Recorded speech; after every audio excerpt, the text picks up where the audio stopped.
आज only revision lecture है अपना। पहले हम पढ़े थे rules of reflection. Rules of reflection, ये रिफ्लेक्टिव सरफेस है, ये सरफेस को नॉर्मल, यहां से रे आया इसलिए उसको बोलेंगे incident ray,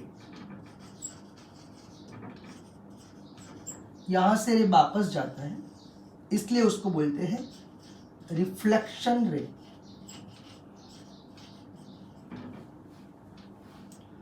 always angle normal के साथ लेते हैं, ऑलवेज एंगल नॉर्मल के साथ लेते हैं। तो इंसिडेंट रे का नॉर्मल के साथ एंगल, इंसिडेंट एंगल थीटा।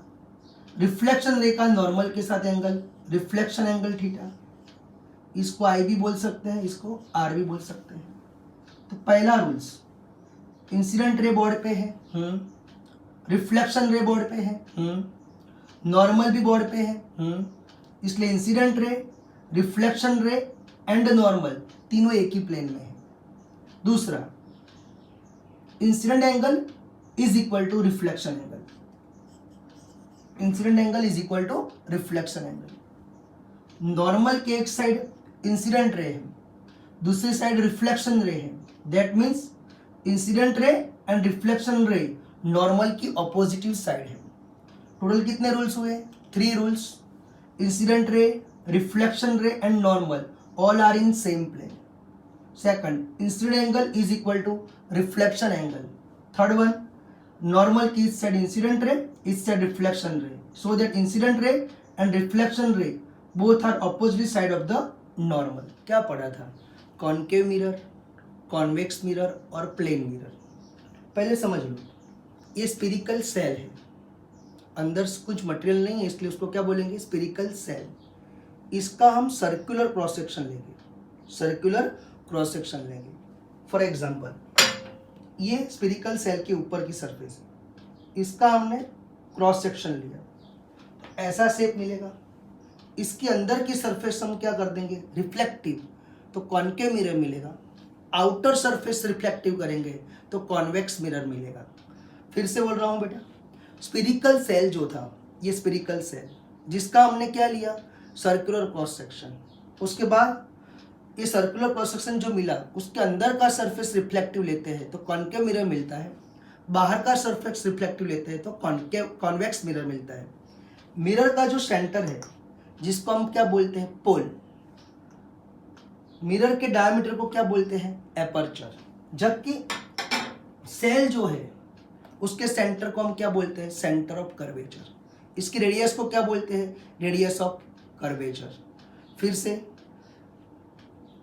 जो सेल है उसके सेंटर को क्या बोलते हैं? Centre of curvature. उसकी रेडियस है इसके लिए उसको बोलते हैं रेडियस ऑफ कर्वेचर। तो ये हम मिरर पे पढ़ते हैं। ये कौन सा मिरर है? अंदर का सरफेस रिफ्लेक्टिव है तो कॉनकेव मिरर। इसको ऐसे रखना है और ऑब्जेक्ट कहां पे आएगा? मिरर के सामने। पहले समझ लेते हैं, ये स्फेरिकल सेल, इसका हमने क्या लिया? Circular cross section. इतना पार्ट मिला, अंदर का सरफेस रिफ्लेक्टिव है, कॉनकेव मिरर। समझो, ये पूरा स्फेरिकल सेल है, उसका सेंटर यहां पे आता है, इसको बोलेंगे सेंटर ऑफ कर्वेचर। मिरर के सेंटर को बोलेंगे पोल। मिरर के डायमीटर को क्यू डैश क्या बोलेंगे? एपर्चर। पी और सी में से इमेजिनरी एक्सिस पास हो रही है जिसको हम बोलते हैं प्रिंसिपल एक्सिस। पी और सी में से इमेजिनरी एक्सिस पास होती है जिसको हम बोलते हैं प्रिंसिपल एक्सिस। ये रे प्रिंसिपल एक्सिस को क्या है? पैरेलल। रिफ्लेक्ट होने के बाद जहां पे मीट होते हैं जिसको हम बोलते हैं फोकस। पी और एफ के बीच का डिस्टेंस, पोल टू फोकस के बीच का डिस्टेंस, फोकल लेंथ। पोल से सेंटर ऑफ कर्वेचर का distance R, radius of curvature. ये मेरा हाथ, ये प्लेन है, तो प्लेन एफ में से पास होता है, बट प्रिंसिपल एक्सिस को नॉर्मल। फॉर एग्जांपल ये प्लेन है, किस में से पास हुआ, एफ में से, बट प्रिंसिपल एक्सिस को नॉर्मल, तो this plane is called the focal plane, this plane is called the focal plane. ये रे प्रिंसिपल एक्सिस को नियरली है, this ray is called the paraxial rays, the ray near to the principal axis it is called the paraxial rays. तो मैं फिर से repeat करता हूं, spherical shell है, उसके सेंटर को बोलते हैं सेंटर ऑफ कर्वेचर, मिरर के सेंटर को बोलते हैं पोल, मिरर के डायमीटर को बोलते हैं एपर्चर। पी और सी में से इमेजिनरी एक्सिस पास होती है, जिसको हम बोलते हैं प्रिंसिपल एक्सिस। ये पैरेलल रे रिफ्लेक्ट होने के बाद जहां पे मीट होगी उसको बोलेंगे हम फोकस। पी और एफ के बीच का डिस्टेंस फोकल लेंथ, पी और सी के बीच का distance R radius of curvature. Plane F में से पास होता है पर प्रिंसिपल एक्सिस को नॉर्मल है, इसलिए उसको बोलेंगे फोकल प्लेन। और ये रे को क्या बोलते हैं, पैरेक्सियल रेस। ये सब हम अभी कॉन्वेक्स मिरर के लिए देखते हैं, किसके लिए, कॉन्वेक्स मिरर के लिए। तो ये मेरा हुआ कॉन्वेक्स मिरर, पूरा सर्कल लेते हैं ऐसे, तो यहाँ पे क्या आएगा, सेंटर ऑफ कर्वेचर, मिरर का सेंटर पोल, उसमें से इमेजिनरी एक्सिस पास होती है जिसको बोलेंगे प्रिंसिपल एक्सिस। तो फिर से centre of spherical shell it is called the centre of curvature, centre of mirror it is called the pole, diameter of mirror it is called the aperture. यहाँ पे imaginary axis passing from the P and C it is called the principal axis.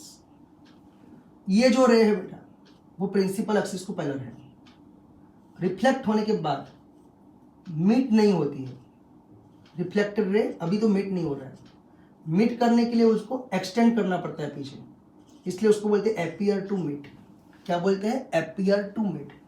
तो parallel रे reflect होने के बाद जहां पे appear to meet होगा उसको हम बोलेंगे फोकस। पी और एफ के बीच का डिस्टेंस फोकल लेंथ, पी और सी के बीच का distance R radius of curvature. Plane passing from the focus but normal to the principal axis it is called the focal plane. Plane passing from the focus but normal to the principal axis it is called the focal plane. The ray near to the principal axis it is called the paraxial rays. तो अभी हमने क्या पढ़ा, centre of curvature, pole, aperture, focal length, focus, radius of curvature and focal plane.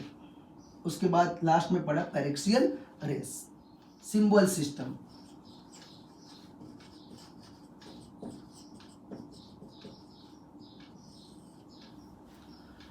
Object distance को U बोलते हैं और image distance को वी बोलते हैं। Object distance is denoted by you and image distance is denoted by V. ये concave mirror है, उसका सेंटर पोल, स्फेरिकल सेल का centre C, centre of curvature, यहाँ पे फोकस है। फॉर एग्जांपल यहाँ पे ऑब्जेक्ट है, ये ऑब्जेक्ट है अपना, तो object distance divided by u, यहाँ पे इमेज मिलता है, तो image distance divided by v, तो object distance divided by you and image distance divided by v. Always ray object में से निकलता है, तो ऑलवेज रे कहाँ से निकलेगा, ऑब्जेक्ट में से, किसकी तरफ, मिरर की तरफ, जिसको हम बोलते हैं इंसिडेंट रे। फिर से बोल रहा हूँ, ऑलवेज रे ऑब्जेक्ट में से निकलेगा और मिरर की तरफ जाएगा, जिसको हम बोलते हैं इंसिडेंट रे। तो पहला रूल्स क्या है, always distance measure from the pole on principal axis, always distance measure from the pole on principal axis. तो प्रिंसिपल एक्सिस पे ही पोल से डिस्टेंस मेजर करेंगे। दूसरा, इंसिडेंट रे की डायरेक्शन का डिस्टेंस पॉजिटिव, इंसिडेंट रे की डायरेक्शन का डिस्टेंस पॉजिटिव और उसके ऑपोजिट डिस्टेंस नेगेटिव। पी से ही बोलना है हमको, कहां से बोलना है, पी से ही। तो पी ओ इंसिडेंट रे की क्या है, ऑपोजिटिव, तो यू क्या लेंगे हम, नेगेटिव। पी ओ डैश वो भी इंसिडेंट रे की क्या है, ऑपोजिटिव, तो वी भी क्या लेंगे हम, नेगेटिव। पी से एफ का distance, focal length F, P से सी का distance, radius of curvature R, तो यहाँ पे भी एफ और आर क्या आएगा, नेगेटिव। क्यों, P F P C incident ray की क्या आता है, ऑपोजिटिव, तो एफ और आर क्या होगा, नेगेटिव। तो कॉन्केव मिरर के लिए एफ और आर नेगेटिव होता है, कॉन्केव मिरर के लिए एफ और आर नेगेटिव होता है। दूसरा, यही हम पढ़ते हैं कॉन्वेक्स मिरर के लिए, ये हुआ अपना कॉन्वेक्स मिरर, पोल सी यहाँ पे, फोकल यहाँ पे, चलो पी से एफ का distance, focal length F, P से सी का distance, radius of curvature R, यहाँ पे ऑब्जेक्ट है ओ, तो पी से ओ का डिस्टेंस, ऑब्जेक्ट डिस्टेंस यू, यहाँ पे इमेज मिलता है ओ डैश के पास, तो image distance v, image distance v, रे किस में से निकलेगा, ऑब्जेक्ट में से, तो राइट साइड का डिस्टेंस क्या होगा, पॉजिटिव, और उसकी ऑपोजिटिव नेगेटिव, तो यहाँ पे PO इंसिडेंट रे की opposite U negative, but PO dash incident ray की direction, so V is positive, F वो भी पॉजिटिव, P से C R वो भी इंसिडेंट रे की डायरेक्शन में, इसलिए R पॉजिटिव, तो यहाँ पे F और R क्या आएगा, पॉजिटिव आएगा। तो रूल्स क्या है बेटा, इंसिडेंट रे की डायरेक्शन का डिस्टेंस पॉजिटिव और उसकी opposite distance negative. Third rules, principal axis के ऊपर की हाइट पॉजिटिव, बट नीचे की हाइट जो आती है वो क्या लेंगे हम, नेगेटिव। तो तीन रूल्स है। First, always distance measure from the pole on principal axis. Second one, incident ray की डायरेक्शन का डिस्टेंस पॉजिटिव, उसके opposite negative, and principal axis के ऊपर की हाइट पॉजिटिव, नीचे की हाइट क्या आएगी, नेगेटिव आएगी। ये हो गए सिंबल सिस्टम। मिरर, मिरर के 3 टाइप है, कॉन्केव मिरर, कॉन्वेक्स मिरर और प्लेन मिरर। ये हुआ कॉन्केव मिरर, ये कॉन्वेक्स मिरर और ये प्लेन अपने घर में यूज करते हैं। हमने पढ़ा अभी कॉन्केव में एफ क्या आएगा, नेगेटिव, आर भी नेगेटिव, कॉन्वेक्स में एफ पॉजिटिव, आर भी पॉजिटिव। प्लेन मिरर में कर्व पाथ नहीं होता, that means F tends to infinite, R tends to infinite, तो एफ और आर दोनों क्या हो गए, इनफिनिट। फिर हमने पढ़ा F is equal to R by two, तो कर्व्ड मिरर के लिए F is equal to R by two, F is equal to R by two, जबकि यहाँ पे तो एफ क्या आएगा, इनफिनिट। फिर हमने मिरर का इक्वेशन पढ़ा, 1/u plus 1/v is equal to 1/f, इसमें भी 1/v plus 1/u is equal to 1/f। Plane mirror में जितने डिस्टेंस पे ऑब्जेक्ट होता है उतने डिस्टेंस पे इमेज होता है, इसलिए v और u क्या आएगा, same.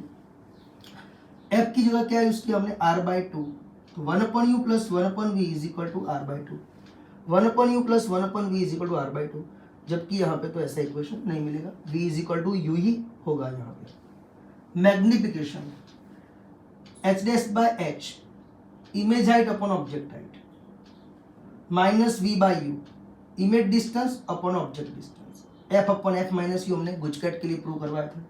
Same to same f is equal to h dash by h, image height upon object height, minus v by u, और यहाँ पे f upon f minus u। Plane mirror में मैग्निफिकेशन कितना आएगा, 1, object की height जितनी होती है उतनी ही हाइट इमेज की होती है, इसलिए m कितना आएगा, +1 आएगा। उसके बाद हमने पढ़ा v नेगेटिव होगा, v नेगेटिव मतलब मिरर के सामने image, that means v negative image is real and inverted.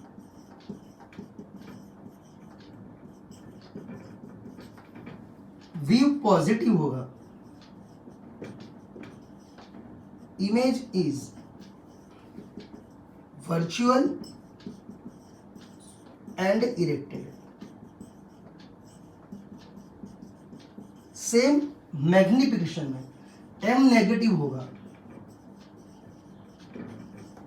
Image is real and इन्वर्टेड, और एम पॉजिटिव होगा, इमेज इज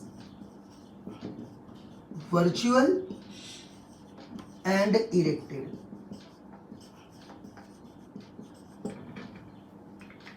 फिर से V नेगेटिव होगा, दैट मीन्स इमेज कहां पे होगा, मिरर के सामने, तो image is real and inverted.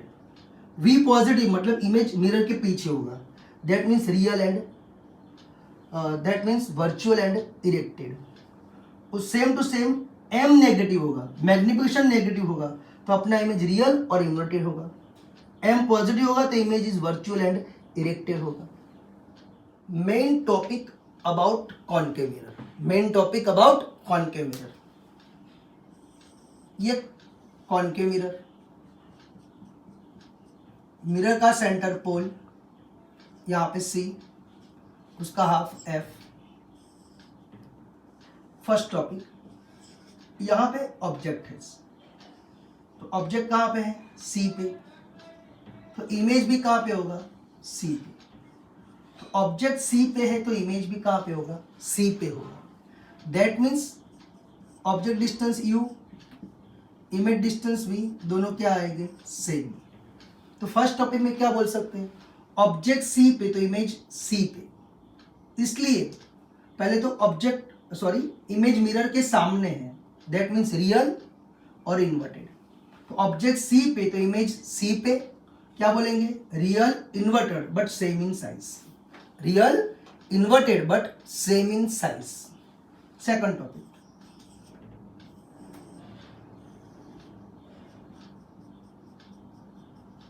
P focus, C centre of curvature, object C और F के बीच में है, ऑब्जेक्ट डिस्टेंस U, इमेज कहां पे मिलेगा, C से दूर मिलेगा, इमेज डिस्टेंस V।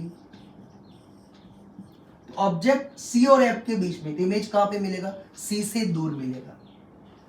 यहां पे M is equal to minus V by U, V U से बड़ा है, दैट मीन्स मैग्निफिकेशन 1 से बड़ा आएगा। दूसरा, ऑब्जेक्ट और इमेज दोनों मिरर के सामने है, दैट मीन्स U और V दोनों नेगेटिव है, V नेगेटिव, दैट मीन्स कौन सा इमेज, रियल इमेज। तो फिर से ऑब्जेक्ट C और F के बीच में, तो इमेज C से दूर, मिरर के सामने, that means real inverted but object से क्या आएगा, बड़ा आएगा, ऑब्जेक्ट से बड़ा आएगा। थर्ड,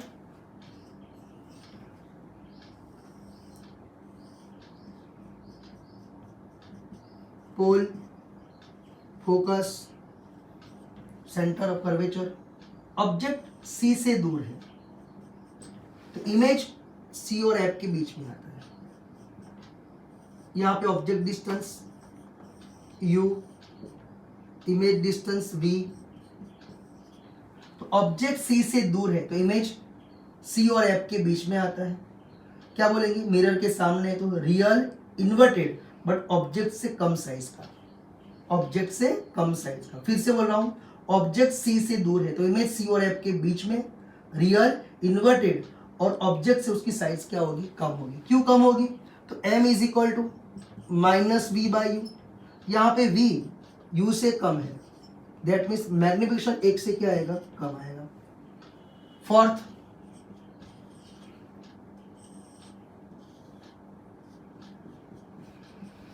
पोल F C, ऑब्जेक्ट F और P के बीच में है, इमेज मिरर के पीछे मिलता है, मिरर के पीछे मिलेगा तो V क्या आएगा, पॉजिटिव, U मिरर के सामने मतलब नेगेटिव। तो ऑब्जेक्ट F और P के बीच में, तो इमेज मिरर के पीछे, पीछे मतलब कौन सा होगा, V पॉजिटिव, तो वर्चुअल एंड इरेक्टेड, और ऑब्जेक्ट से साइड क्या आएगी, बड़ी आएगी। तो फिर से ऑब्जेक्ट F और P के बीच में, तो इमेज वर्चुअल इरेक्टेड, और ऑब्जेक्ट से उसकी हाइट क्या होगी, ज्यादा आएगी। सेविंग करने के लिए हम कॉनकेव मिरर का यूज करते हैं, या मेकअप करना है तो भी किसका यूज करेंगे, कॉनकेव मिरर का, जिसमें अपना फेस F और P के बीच में रखेंगे तो आपका इमेज पीछे और बहुत बड़ा मिलेगा, आराम से आप मेकअप कर सकते हो। Fifth number,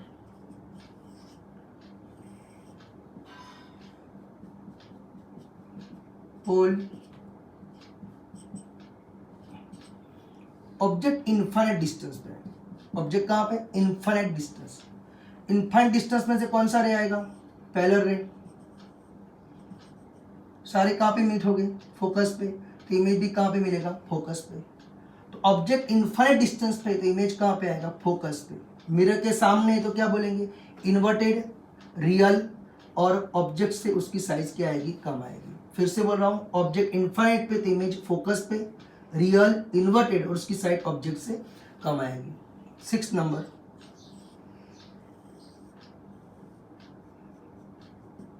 F C. Object F पे है। एफ में से कौन से रे जाएंगे? स्लैंटिंग वाले रे निकलेंगे, वो मिरर में रिफ्लेक्ट होके क्या बन जाएंगे? पैरेलल बन जाएंगे। तो ऑब्जेक्ट एफ पे तो इमेज कहाँ पे आएगा? इनफाइनाइट पे। जिसका यूज हम कहाँ पे करते हैं? कार की हेडलाइट में। हेडलाइट में लाइट को हम फोकस पे रखते हैं, जिसके रे कहाँ पे जाएंगे? मिरर पे, और वहां से क्या हो जाएंगे? पैरेलल बन जाएंगे, मतलब दूर तक विजन आ सकता है। फिर से बोल रहा हूँ, ऑब्जेक्ट एफ पे तो इमेज कहाँ पे आएगा? इनफाइनाइट पे। मिरर के सामने, दैट मीन्स रियल, इन्वर्टेड और बड़ी साइज मिलेगी उसकी। जिसका यूज हम कहाँ पे करते हैं? तो इसका यूज हम कार की हेडलाइट में करते हैं।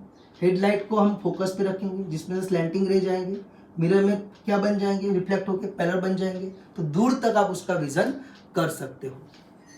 Main topic about convex mirror. Main topic about convex mirror.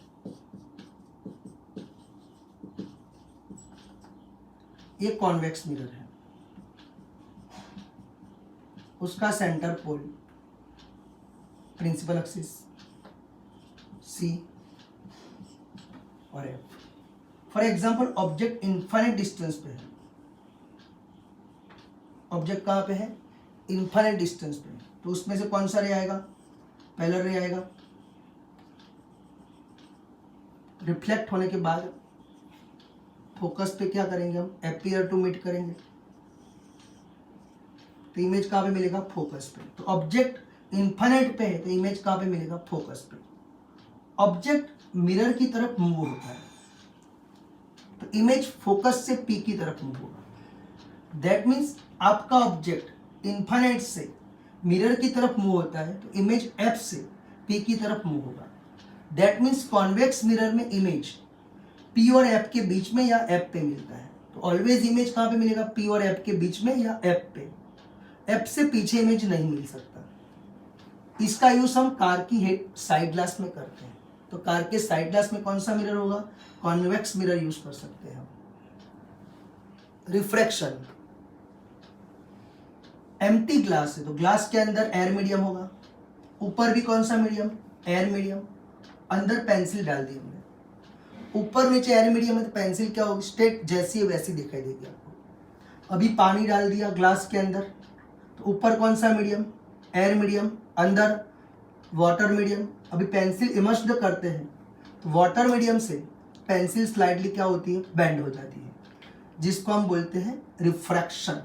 मतलब एक मीडियम में से दूसरे मीडियम में रे एंटर होता है, लाइट रे, तो स्लाइडली क्या होगा? बेंड होगा, जिसको हम बोलते हैं रिफ्रैक्शन। तो when the ray passing from the one medium to other medium, दोनों सरफेस को सेपरेट करने वाली सरफेस से रे थोड़ा क्या होगा? बेंड हो जाएगा, जिसको हम क्या बोलते हैं? रिफ्रैक्शन बोलते हैं। यहां पे देखते हैं, ये दोनों मीडियम को सेपरेट करने वाली सरफेस, यहां पे मीडियम 1, यहां पे medium 2, refractive index n1, refractive index n2, ये नॉर्मल लाइन, यहां से रे आया इंसिडेंट रे, नॉर्मल के साथ उसका एंगल, इंसिडेंट एंगल θ1। मीडियम नहीं होता तो रे कैसे जाता? स्ट्रेट जाता, पर मीडियम आने से उसका क्या होगा? रिफ्रैक्शन। तो ये कौन सा रे? रिफ्रैक्शन रे। उसका नॉर्मल के साथ एंगल θ2। अभी ये कौन सा रे हुआ? इंसिडेंट रे, ये रिफ्रैक्शन रे और ये नॉर्मल। तो रूल्स क्या है? तो rules of refraction, rules of refraction. पहला रूल्स, इंसिडेंट रे बोर्ड पे है, रिफ्रैक्शन रे बोर्ड पे है, नॉर्मल भी बोर्ड पे है, इसलिए तीनों क्या हो गए, एक ही प्लेन में होंगे। तो incident ray, refraction ray and normal all are in same plane. यहाँ पे इंसिडेंट एंगल θ1 है, रिफ्रैक्शन एंगल θ2 है, तो साइन θ1 अपन साइन θ2 का रेशियो क्या आता है, कांस्टेंट, जिसको हम स्नेल्स लॉ बोलते हैं। तो साइन θ1 अपन साइन θ2 का रेशियो कांस्टेंट, जिसको हम बोलते हैं स्नेल्स लॉ। यहाँ पे फर्स्ट मीडियम का रिफ्रैक्टिव इंडेक्स n1, सेकंड का n2, तो n1 के साथ साइन θ1, n2 के साथ साइन θ2, ये भी यूज कर सकते हैं। n1 sine θ1 is equal to n2 sine θ2 is equal to constant, तो n1 sine θ1 is equal to n2 sine θ2 का भी यूज कर सकते हैं। Third, absolute refractive index.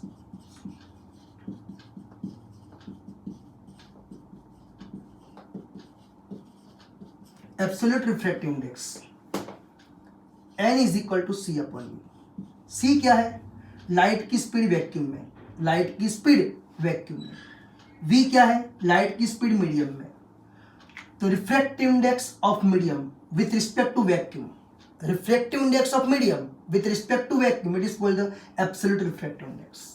For example, first medium में लाइट की स्पीड v1 है, सेकंड में लाइट की स्पीड v2 है।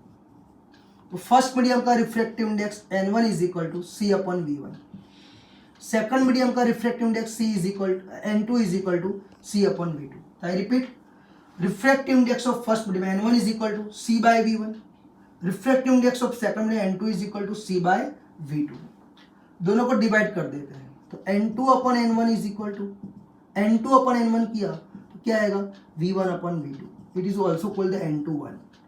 n21 का मतलब क्या होगा, refractive index of second medium with respect to first medium, refractive index of second medium with respect to first medium. That means हम क्या लिख सकते हैं यहाँ पे, n21 is equal to n2 upon n1 is equal to v1 upon v2 is equal to sine θ1 upon sine θ2।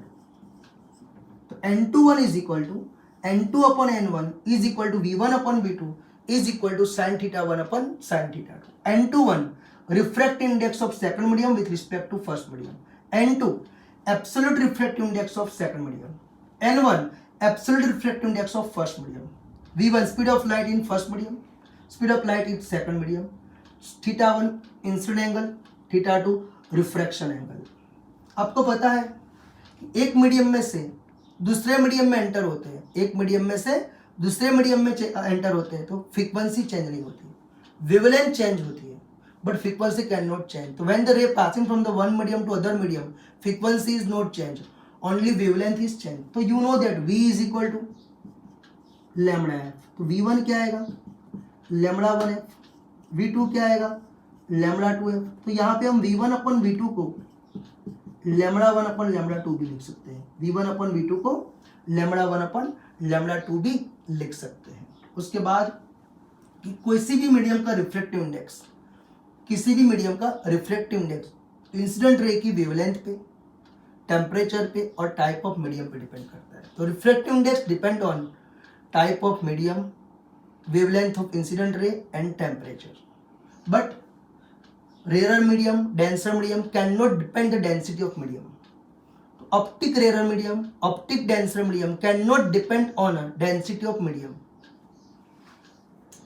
When the ray passing from the rarer to denser medium, when the ray passing from the rarer to denser medium, it is bent towards the normal. It is bent towards the normal. ऐसा कैसे आया? तो you know that n is equal to c upon v. Rare medium में light की speed ज्यादा होगी, इसलिए उसमें रिफ्रैक्टिव इंडेक्स कम आएगा। डेंसर में लाइट की स्पीड कम होगी, इसलिए उसमें रिफ्रैक्टिव इंडेक्स ज्यादा आएगा। फिर से बोल रहा हूँ, रेयर में लाइट की स्पीड ज्यादा होगी, इसलिए वहां पे रिफ्रैक्टिव इंडेक्स कम आएगा। डेंसर मीडियम में लाइट की स्पीड कम होगी, इसलिए वहां पे रिफ्रैक्टिव इंडेक्स ज्यादा आएगा। दैट मीन्स यहाँ पे n2 n1 से बड़ा होगा, n2 n1 से बड़ा होगा। अभी हमने पढ़ा है n2 upon n1 is equal to sine θ1 upon sine θ2।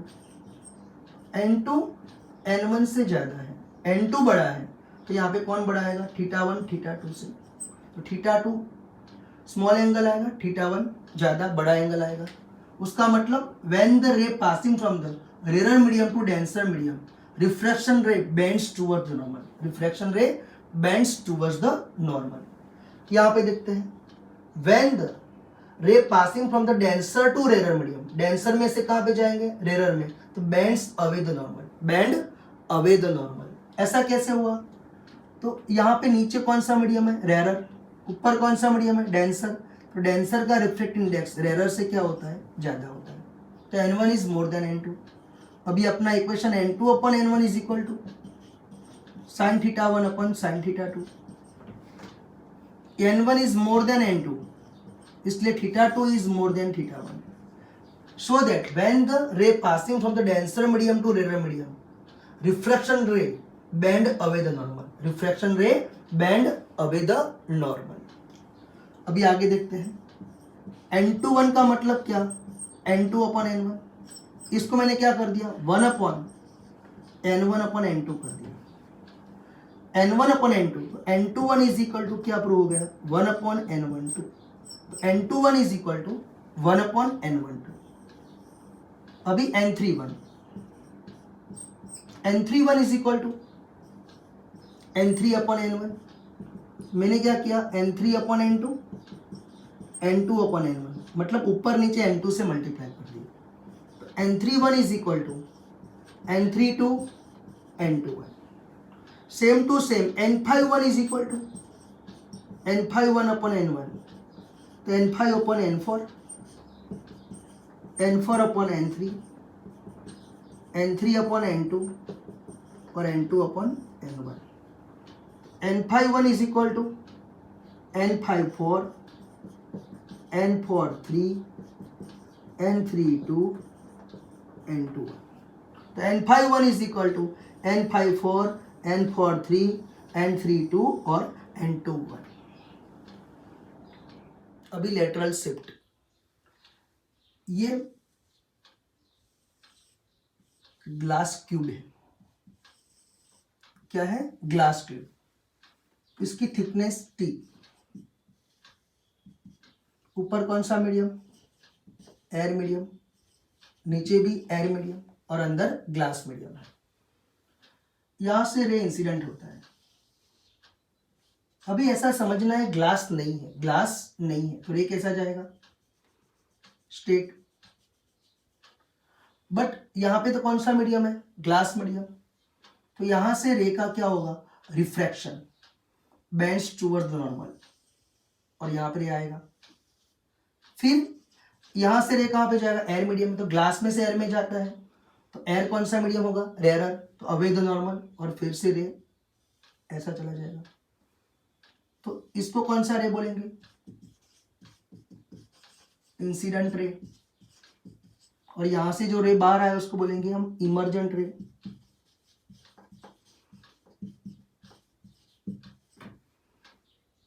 यहां पे इंसिडेंट एंगल θ1, यहां पे रिफ्लेक्शन एंगल θ2, यहां पे θ2 है तो यहां पे भी क्या बनेगा θ1, ऊपर नीचे मीडियम क्या है सेम, तो ये वाला रे इसके साथ क्या आएगा, पैरेलल आएगा, इसलिए यहां पे भी एंगल क्या आएगा θ1। फॉर एग्जांपल यहाँ पे PQ RS, RS और PQ एक दूसरे को क्या हो गए, पैरेलल हो गए, इसलिए यहाँ पे क्या आएगा θ1। एयर मीडियम का रिफ्लेक्ट इंडेक्स N1 लेते हैं, ग्लास का N2 लेते हैं, फिर से रिपीट करते हैं, ये ग्लास का कोई स्लैब है जिसकी थिकनेस कितनी है T, ग्लास के ऊपर और नीचे मीडियम सेम एयर एयर, यहां से PQ रे क्या हुआ, इंसिडेंट, जैसे ही ग्लास मीडियम में आएगा उसका क्या होगा, रिफ्रैक्शन, वो बेंड्स टुवर्ड्स द नॉर्मल होगा, फिर ग्लास में से रे कहां पे जाएगा, एयर में, तो फिर से क्या आएगा, अवे द नॉर्मल, तो RS को कौन सा रे बोलेंगे, इमर्जेंट रे, PQ को कौन सा रे बोलेंगे, इंसिडेंट रे, ये दोनों एक दूसरे के क्या आएंगे, पैरेलल, इसलिए यहाँ पे एंगल θ1 तो यहाँ पे भी एंगल θ1, और रिफ्रैक्शन एंगल यहाँ पे कितना आया θ2। तो एक्चुअल में ग्लास स्लैब नहीं था तो रे कैसे जाता, PQ R' S' पाथ से जाता, PQ R' एच डैश पास से जाता, पर ग्लास स्लैब के हिसाब से वो आर एस में से बाहर आया, मतलब इमर्जेंट कहाँ से निकला, आर एस में से, इतना उसका क्या होगा, शिफ्टिंग एक्स जितना, जिसको हम बोलते हैं लेटरल शिफ्ट। तो एक्स को क्या बोलते हैं, लेटरल शिफ्ट। हमने इक्वेशन आगे प्रूव करवा दिया है, अभी ओनली डायरेक्ट इक्वेशन लिखते हैं। तो lateral shift X is equal to T sine theta 1 minus theta 2 upon cos theta 2।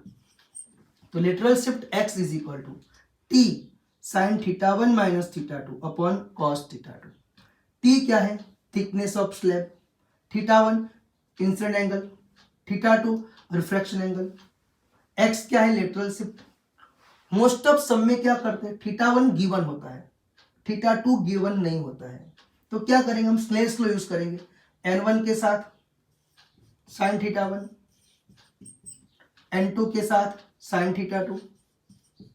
इससे हम क्या करेंगे, थीटा 2 फाइंड करेंगे और यहाँ पे पुट करेंगे तो हमको लेटरल शिफ्ट मिल जाएगी। तो मोस्ट ऑफ सब में थीटा 1 गिवन होता है, थीटा 2 गिवन नहीं होता है। तो Snell's law n1 sin θ1 is equal to n2 sin θ2 का यूज करके हम क्या फाइंड कर सकते हैं, θ2, और यहाँ पे पुट करेंगे तो क्या मिल जाएगा, x मिल जाएगा। इसके बाद हमने पढ़ा है एपरेंट डेप्थ और real depth. For example bucket है, बकेट के अंदर पानी है,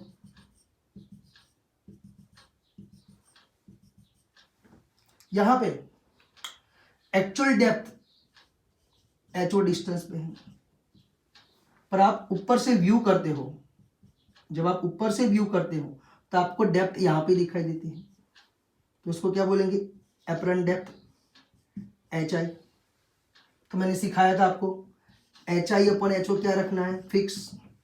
ऊपर कौन सा मीडियम होगा, ऑब्जर्वर का, नीचे ये डेप्थ किस में है, पानी के अंदर, तो ये किसका मीडियम हुआ, ऑब्जेक्ट का। तो मैंने क्या सिखाया, H I upon H O is equal to N observer upon N object. तो आपको मैंने पहले सिखा दिया है कि एच आई अपन एच ओ क्या रखना है, fix, N observer upon N object करना है। मतलब क्या, एच आई मतलब एपरेंट डेप्थ, एच ओ मतलब ओरिजिनल डेप्थ। एन ऊपर किसका लेना है, जिस मीडियम में ऑब्जर्वर है वो लेना है। एन किसका लेना है, जिस मीडियम में क्या है अपना ऑब्जेक्ट वो लेना है।